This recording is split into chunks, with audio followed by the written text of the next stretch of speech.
Hello everyone, hope you all are doing good in your studies. तो आ गया है part 39 MCQ for nursing officer exam. हमने respiratory और गैस्ट्रोइंटेस्टाइनल सिस्टम कर लिया है, ठीक है। अब हमने नर्वस सिस्टम स्टार्ट किया हुआ है। ये मोस्ट इंपॉर्टेंट क्वेश्चंस है और रिपीटेड क्वेश्चंस है फॉर नॉर्सेट 2023 जो सितंबर में होने वाला है। ईएसआईसी में भी बहुत बार रिपीट हो चुके हैं, और अगर आपने पिछली वीडियोस मेरी नहीं देखी तो आप जाके देख सकते हैं। और अगर आपको पसंद आए तो please subscribe to my channel ऐसी ही वीडियोस रोज़ देखने के लिए। और अगर आप चाहते हैं कि मैं कोई टॉपिक इलेबोरेट करूं तो आप कमेंट सेक्शन में लिख सकते हैं। So without any delay start करते हैं with our first question. So our question is, lethargic patient who has fever, vomiting, headache and has a nurse to prepare him for which of the following procedure। एक patient है, उसको fever है, vomiting है और headache हो रही है, तो नर्स उसको कौन से प्रोसीजर के लिए रेडी करेगी? Blood culture, lumbar puncture, CT scan या फिर अल्ट्रासाउंड स्कैन।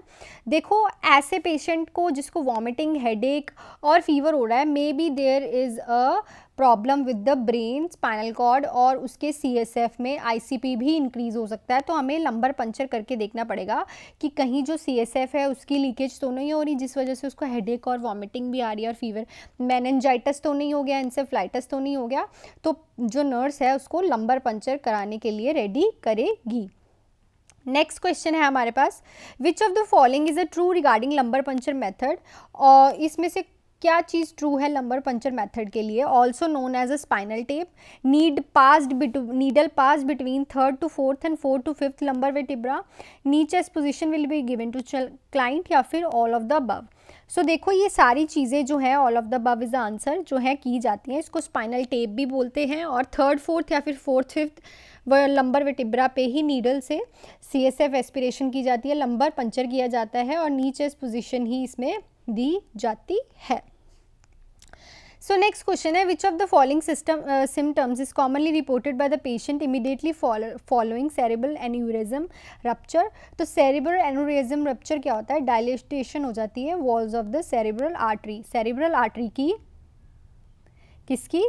सेरेब्रल आर्टरी की जो वॉल्स होती हैं उनमें क्या हो जाती है? डायलेटेशन हो जाती है, जिनसे क्या होता है?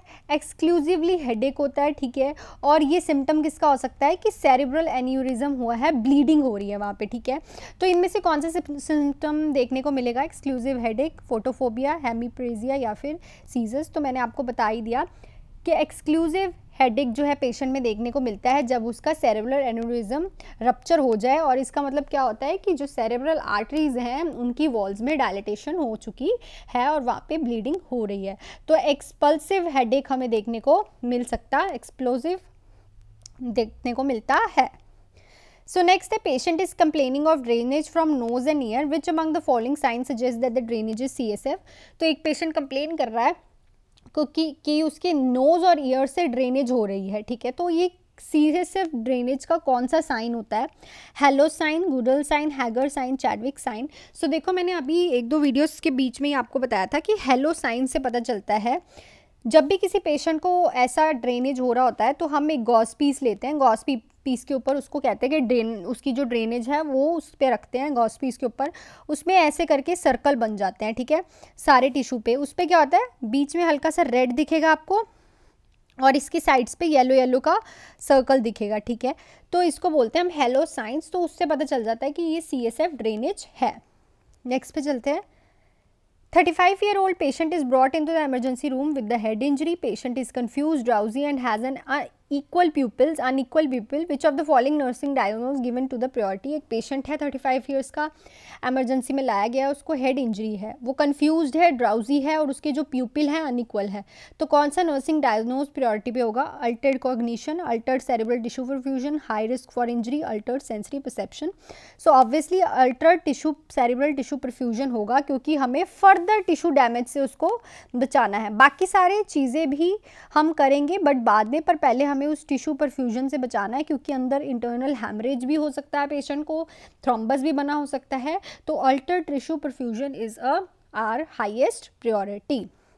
सो नेक्स्ट है, what should be the initial action of a medical surgical nurse if a patient and has, यहाँ पे हैज़ आएगा, slurred speech and disorientation to time and place, who sustained a head injury 24 hours ago, 24 hours पहले उसको head injury हुई थी और उसकी अब slurred speech है और वो disoriented है टाइम और प्लेस से।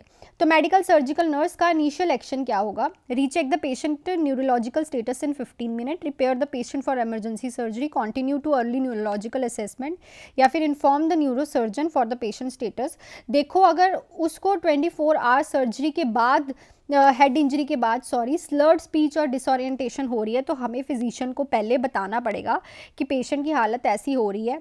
हम उसका 15-15 मिनट बाद तो कोई ले ही नहीं सकते न्यूरोलॉजिकल स्टेटस, इसका तो कोई मतलब ही नहीं बनता, वो तो अगर हमें फिजिशियन बोलेगा तो लेंगे, ठीक है। असेसमेंट भी कंटिन्यू नहीं करेंगे क्योंकि 24 आवर्स पहले उसे इंजरी हुई थी और अब उसको देखना शुरू हुआ है, ये सब होना शुरू हुआ है।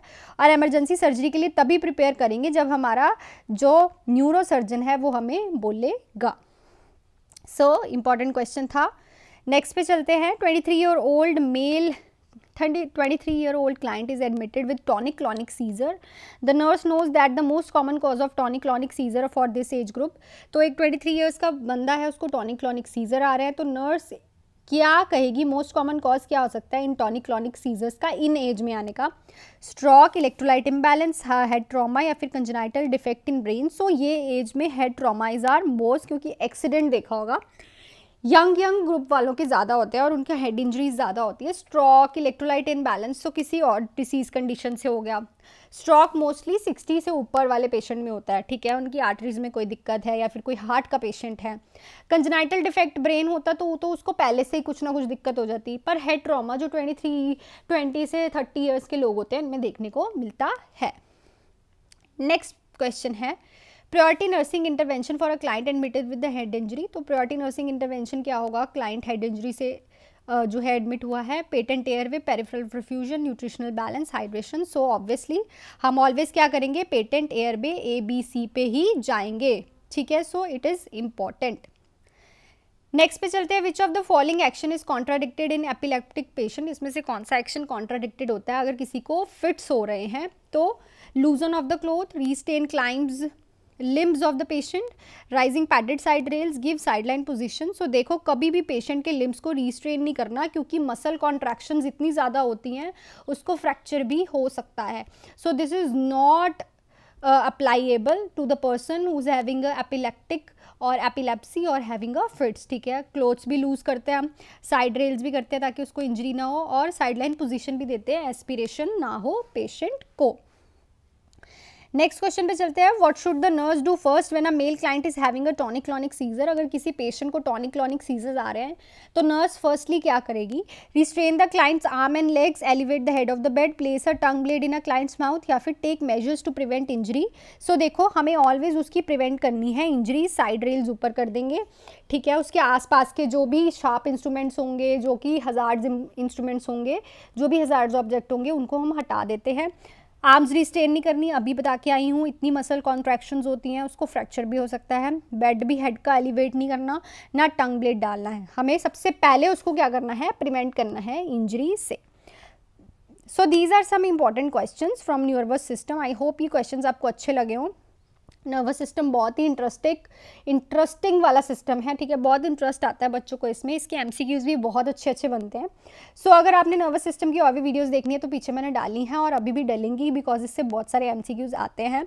अगर आप ये वीडियो अभी तक देख रहे हैं तो please hit the like button and subscribe to my channel. I hope you are doing good in your studies and all the best. अभी थोड़ा ही टाइम बचा है हमारे पास सेप्टेम्बर नॉर्सेट के लिए। So do hard work and all the best.